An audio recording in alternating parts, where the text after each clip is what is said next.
All right, we don't have very far to go on the list of things that this president has done against Christianity and the Jews. This is an anti-biblical president. I believe we left off in September of 2010, the Obama administration telling researchers to ignore a judge's decision to strike down federal funding of embryonic stem cell research, right? Because we're on the acts of hostility towards people of biblical values.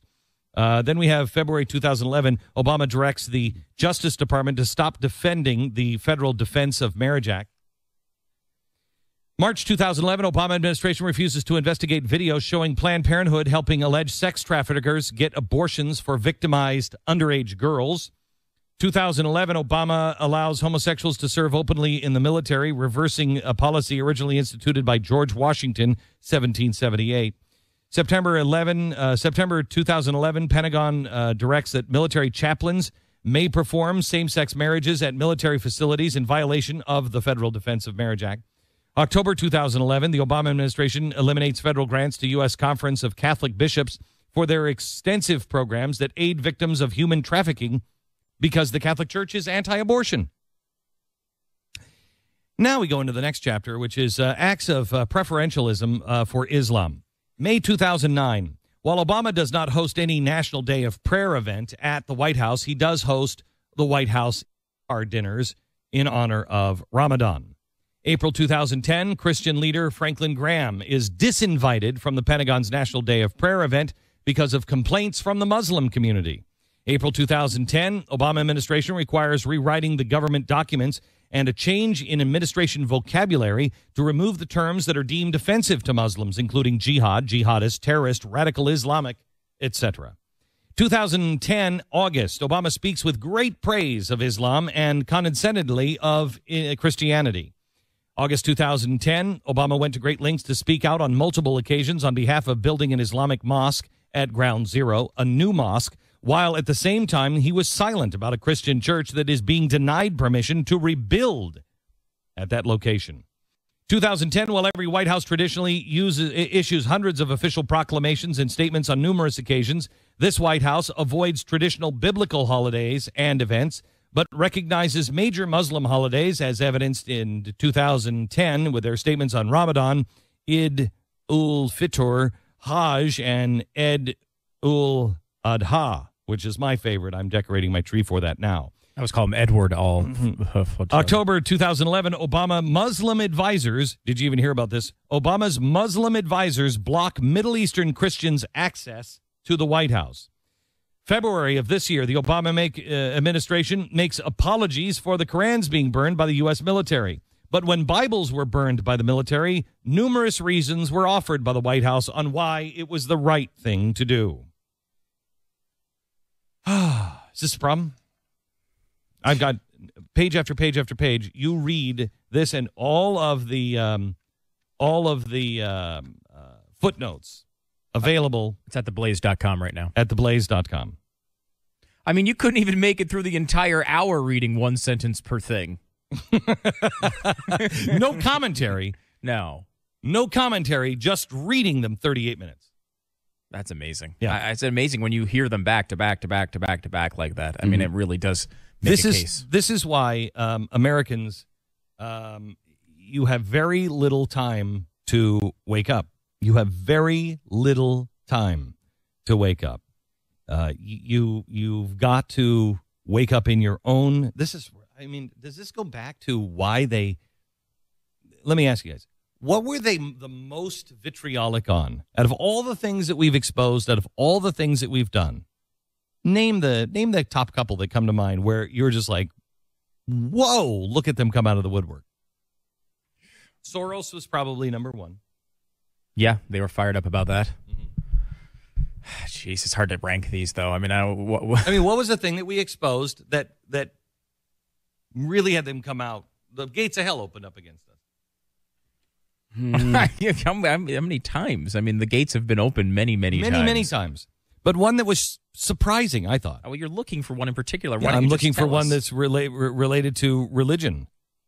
It was when I said, go find another church. Oh, yeah. If you the social justice thing. if you have, You're if right. you're sitting in a social justice. If you're sitting in a church with social justice, make sure you know what that means. And if that doesn't mean, hey, Jesus is telling you to open up your heart and you help the poor, get the hell out of your church. Yeah, you said specifically if you find out it's Jeremiah Wright's definition of social justice, run. Yeah, run. Mm-hmm. And they were crazy on that. Mm-hmm. And I remember because it was the next day and they were shouting us down. Mm. And I thought to myself, and I've said it either on the air or off the air, I said, we have hit a nerve, a major nerve. Oh, yeah. This is why. Oh, yeah. And do you remember the speech where he was talking about this not being a Christian nation? And when he was talking about the scriptural verses, and you could tell his contempt for biblical Listen to this verse. speech. This is the one he's talking about. Listen to this speech and tell me this couldn't have been written and delivered by Bill Maher. Whatever we once were, we are no longer a Christian nation, at least not just. We are also a Jewish nation, a Muslim nation, and a Buddhist nation, and a Hindu nation, and a nation of non-believers. And even if we did have only Christians in our midst, if we expelled every non-Christian, which is what we're thinking about doing. I don't know about remember all the cries for expelling forget about all. We can't do it for the illegal aliens. We've been but trying let's get rid of everybody else that isn't a Christian. from the United States of America, whose Christianity would we teach in the schools? Mine. Would it be James Dobson's or Al Sharpton's? Well, James Dobson, if that's the choice. Which passages of Scripture should guide our public policy? Should we go with Leviticus, That's a good one. which suggests slavery is okay? Actually, it doesn't suggest slavery is okay. It does provide some guidelines for if you're involved in slavery. Have you read it? Thank you. It does provide guidelines. Here's some rules. It doesn't say, hey, slavery's okay, and I want you to continue slavery and take some slaves. It doesn't say that. Well, if you remember, though, before this was written, there was no such thing as slavery, and this is what instituted slavery to the world. No, that's when it started, right there in true. Leviticus. No. And it was Christianity. Oh. It was Christianity that stopped slavery. Right. William That's weird. Wilberforce. Look at that man's life. That was all Christianity that stopped it. That eating shellfish is an abomination?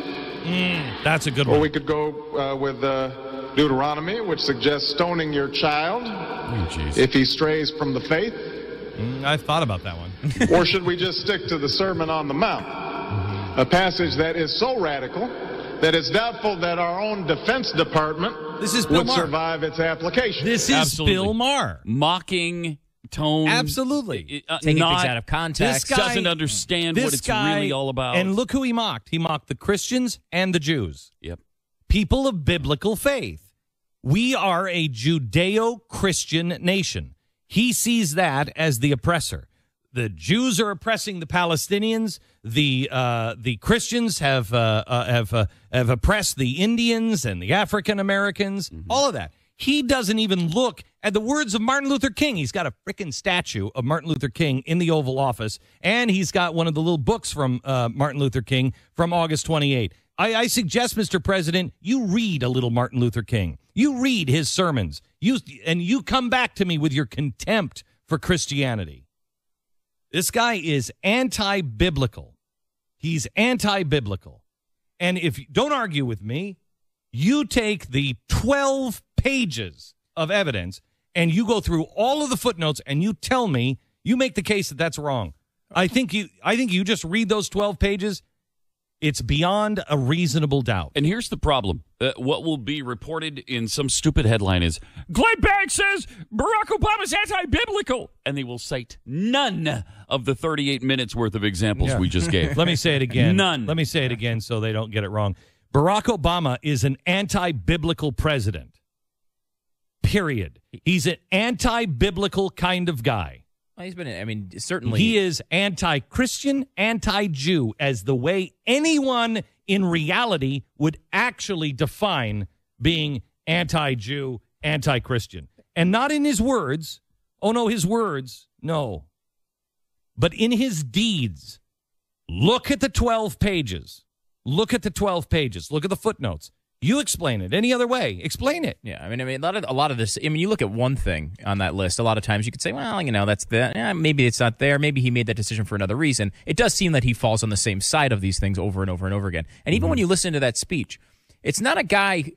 He doesn't come across as a guy who is sitting there taking this stuff seriously. You could argue that, he looks at it as a traditional thing and he accepts that it's in America and, he might think there are good guidelines there, but he doesn't seem to believe it. Mm-hmm. He takes things out of context and mocks it. That's not how you treat something you believe in a sacred way.